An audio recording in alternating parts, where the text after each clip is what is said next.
All right, you have 4 warm-up movements today. The first one is an inchworm that you are familiar with. So you're going to hinge over, walk your hands out. You can throw a push-up in here if you'd like, and then walk your hands back in. All right, that's the inchworm. Your next movement is a pendulum, meaning that you're going to take your leg out in front of you and then take it back behind you and balance, letting your torso come forward. So you're here and here. You have 8 on each leg, right here, and you can bend that knee in the front if you need to, or straighten it out. Either way is fine, but you're working nice and slowly here, getting full range of motion and trying to hold your balance.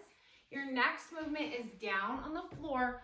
You're going to hold a bridge hold, so squeeze the booty at the top, and then you're going to reach across your body, letting your shoulder come up off of the floor to get a full rotation through the thoracic spine. So again, I'm going to show you here, hold up and then reach across. Okay, you can do 8 total of those.